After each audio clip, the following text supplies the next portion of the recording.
आज इस वीडियो में हम परिमेय संख्याओं के गुणधर्म पढ़ेंगे। जैसे योज्य तत्समक क्या होता है, योज्य प्रतिलोम कैसे निकालते हैं, गुणात्मक प्रतिलोम कैसे निकालते हैं और क्या होता है, उनके बारे में आज पढ़ेंगे। तो पहला है योज्य तत्समक। देखो, तत्समक का मतलब होता है उसी संख्या को पुनः प्राप्त करना। अब कैसे? जैसे मैं एक उदाहरण लेता हूँ। मान लीजिए मैंने उदाहरण लिया है 5। उदाहरण लिया मैंने 5। अब 5 के अंदर मैं क्या जोड़ूं या 5 के अंदर क्या जोड़ा जाए कि पुनः वापस 5 ही प्राप्त हो। सिंपल, 0 0 जोड़ा जाए। तो योज्य तत्समक का मतलब ये है कि किसी भी संख्या में, चाहे वह धनात्मक हो चाहे ऋणात्मक हो, किसी भी संख्या में यदि 0 जोड़ा जाए तो पुनः वही संख्या प्राप्त होती है। इसलिए हम 0 को योज्य तत्समक कहते हैं। ओके, जैसे मैंने उदाहरण लिया -3/7, ठीक है ना, माइनस की ऋणात्मक संख्या है। अब वापस मुझे इसी ऋणात्मक संख्या को प्राप्त करना है। ओके, वापस इसी ऋणात्मक संख्या को प्राप्त करना है, तो सिंपल सी बात है, क्या जोड़ा जाएगा? 0। ओके, तो ये एक बहुत ही सिंपल है कि योज्य तत्समक क्या होता है कि जब किसी शून्य को किसी भी परिमेय संख्या में जोड़ा जाता है तो वही परिमेय संख्या पुनः प्राप्त होती है। ओके, दूसरा है योज्य प्रतिलोम। प्रतिलोम होता है मीन्स व्युत्क्रम, ठीक है ना, किसी भी भिन्न के अंश व हरों का आपस में बदलना, ठीक है ना। बदलना क्या कहलाता है? व्युत्क्रम। संख्याओं जो भिन्न को है पलट देना, तो वो क्या कहलाता है? प्रतिलोम, व्युत्क्रम। अब योज्य प्रतिलोम कहता है कि जब दो संख्याओं का योग 0 हो तो वे दोनों संख्या एक दूसरे की योज्य प्रतिलोम होती है, ठीक है ना। दो संख्याओं का योग, मान लीजिए मैंने कोई संख्या ली है 3/7। अब मैं इसके अंदर क्या जोड़ूं कि आंसर मेरा 0 प्राप्त हो जाए, ठीक है ना। 3/7 के अंदर क्या जोड़ा जाए कि आंसर मेरा 0 प्राप्त हो। सिंपल सी बात है, क्या जोड़ा जाएगा? -3/7, क्योंकि ये प्लस का है ये माइनस का, तभी तो प्लस और माइनस कैंसिल आउट हो गए। 3/7 में से 3/7 गए, 0 प्राप्त हो गया। ओके, जैसे एक और उदाहरण लेते हैं, -5/4। -5/4, ध्यान देना, -5/4, इसके अंदर मैं क्या जोड़ूं कि आंसर मेरा 0 आ गया। क्या जोड़ूं कि आंसर मेरा 0 आ जाए? तो -5/4 है तो +5/4 जोड़ दीजिए। ये प्लस का, ये माइनस का, ये प्लस का, कैंसिल आउट होकर 0 आ गया।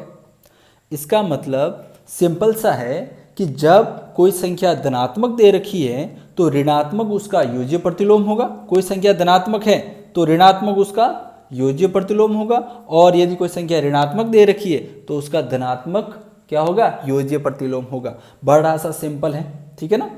ओके, आगे पढ़ते हैं अपन गुणात्मक तत्समक। क्या पढ़ेंगे? गुणात्मक तत्समक। अब जैसे योज्य तत्समक हमने पढ़ा था कि 0 जोड़ेंगे तो वापस पुनः वही संख्या प्राप्त होगी, तो गुणात्मक तत्समक भी ये कहता है कि वापस आपको गुणा करके वही संख्या लानी है, ठीक है। जैसे हमने संख्या ली -5। अब -5 को किससे गुणा करूं कि संख्या वापस वही प्राप्त हो जाए? किससे गुणा करेंगे? 1 से। किसी भी संख्या को यदि आप 1 से गुणा करोगे तो वही संख्या वापस प्राप्त होगी। तो यही गुणात्मक तत्समक है। क्या कहता है कि किसी भी परिमेय संख्या को 1 से गुणा करते हैं तो गुणनफल में वही संख्या प्राप्त होती है। तो एक परिमेय संख्याओं के लिए क्या है? एक गुणात्मक तत्समक होता है। ओके, जैसे कोई भी हो, धनात्मक ऋणात्मक कोई भी संख्या हो, डजंट मैटर, कोई मैटर नहीं करता। जैसे मैंने कोई संख्या ली है 3/7। ओके, अब वापस मुझे किस संख्या से गुणा किया जाए और वापस मुझे यही संख्या प्राप्त करनी है, तो सिंपल सी बात है, 1 से गुणा किया जाए। किसी भी संख्या को 1 से गुणा करोगे वापस वही संख्या प्राप्त होगी, चाहे धनात्मक हो चाहे ऋणात्मक हो, कैसी भी संख्या हो, यदि अपन 1 से गुणा करेंगे तो वही संख्या वापस पुनः प्राप्त होती है। तो हम कहेंगे कि एक जो है वो परिमेय संख्याओं के लिए गुणात्मक तत्समक है। ओके, अब पढ़ते हैं गुणात्मक प्रतिलोम।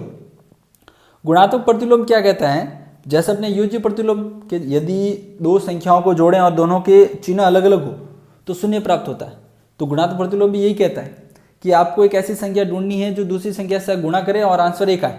क्या है? आंसर 1 आए। जब दो संख्याओं का गुणनफल 1 होता है तो वे संख्या एक दूसरे की गुणात्मक प्रतिलोम कहलाती हैं। दो संख्याओं को परस्पर गुणा करें तो गुणनफल 1 आना चाहिए। जैसे कोई संख्या a/b दे रखी है तो उसका गुणात्मक प्रतिलोम क्या होगा? b/a। ध्यान देना, a/b क्या हो गया? b/a। उसका उल्टा व्युत्क्रम हो गया। जैसे ये दे रखा है माइनस का b/a, तो आंसर क्या आ जाएगा? -a/b, ठीक है ना। व्युत्क्रम हो रहा है, ध्यान देना, व्युत्क्रम हो रहा है। सिर्फ सिंपल सी बात क्या करनी कि यदि कोई संख्या यदि कोई संख्या, जैसे परिमेय संख्या माइनस के 3/7 दे रखी है, माइनस के 3/7 है, और इसका गुणात्मक प्रतिलोम ज्ञात करना है। गुणात्मक प्रतिलोम का मतलब है इसको किस संख्या से गुणा करें, आंसर 1 आ जाए, आंसर 1 आ जाए। तो सीधी सी बात है, किससे गुणा करेंगे, किससे गुणा करेंगे, 7/3 इसके व्युत्क्रम से। सिंपल सी बात याद रखनी है, कुछ भी कोई भी मेथड समझ में ना आए तो सिंपल सी ट्रिक याद रखनी कि गुणात्मक तत्सम पूछा है, इसका मतलब जो संख्या दे रखी है चाहे वो धनात्मक हो ऋणात्मक हो, चिन्ह नहीं बदलना है, ठीक है ना। आपको जो साइन दे रखा है उसी साइन में रखनी है और संख्या का व्युत्क्रम, संख्या को पलट दो। माइनस के 3/7 दे रखे थे तो मैंने संख्या कर दी माइनस के 7/3। अब 7 से 7 कैंसिल आउट, 3 से 3 cancel out, minus minus plus, answer 1।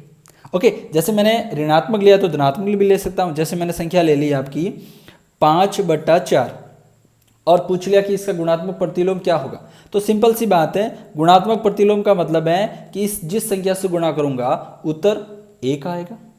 किससे गुणा करें, 4/5। ध्यान देना ये धनात्मक थी तो मैंने संख्या धनात्मक ही ली है, व्युत्क्रम में है, चिन्ह चेंज नहीं करना है। गुणात्मक प्रतिलोम का यह एक नियम है, ध्यान रखना।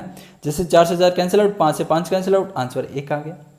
ओके, तो हमने आज पढ़ा कि योज्य तत्समक, योज्य प्रतिलोम, गुणात्मक तत्समक और गुणात्मक प्रतिलोम। तो एक बार क्विक रिवीजन करते हैं। क्या होता है योज्य तत्समक? योज्य तत्समक कहता है कि किसी भी संख्या में आप शून्य जोड़ोगे तो वही संख्या पुनः प्राप्त होगी, अर्थात शून्य जो है वो योज्य तत्समक है। योज्य प्रतिलोम क्या कहता है कि योज्य प्रतिलोम कहता है कि आप दो संख्याओं को आपस में जोड़ते हो, उनका योग करते हो तो योग सदैव शून्य प्राप्त होता है। ओके, तो वे एक दूसरे की योज्य प्रतिलोम कहलाती। तो यहाँ पर एक ही दिमाग माइंड में रखनी है अपन को कि यदि कोई संख्या धनात्मक दे रही है तो उसका ऋणात्मक ले लो, योज्य प्रतिलोम, और यदि कोई संख्या ऋणात्मक दे रखी है तो उसका धनात्मक ले लो, योज्य प्रतिलोम निकल जाएगा, ठीक है ना। फिर आता है गुणात्मक तत्समक। गुणात्मक तत्समक का मतलब है कि किसी भी संख्याओं को किससे गुणा किया जाए कि वही संख्या प्राप्त हो।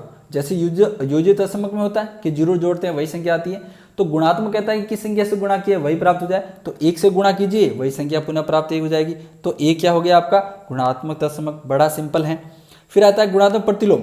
गुणात्मक प्रतिलोम का मतलब दो संख्या ऐसी जिनको गुणा करने पर 1 आए, गुणा करने पर 1 आए, ठीक है ना। तो यदि कोई संख्या धनात्मक दे रखी है तो उसका गुणात्मक प्रतिलोम धनात्मक ही लेना है, साइन चेंज नहीं करना। साइन चेंज होता है योज्य प्रतिलोम में, ओके। और यदि ऋणात्मक दे रखी है तो ऋणात्मक ही सिर्फ उसका व्युत्क्रम लेना है, और आपस में सीधी सी बात है कि कोई भी दो संख्याएं एक दूसरे के व्युत्क्रम हैं और उनको गुणा करेंगे तो आंसर सदैव 1 आएगा। ये नियम है गुणात्मक प्रतिलोम का, ओके। Thank you.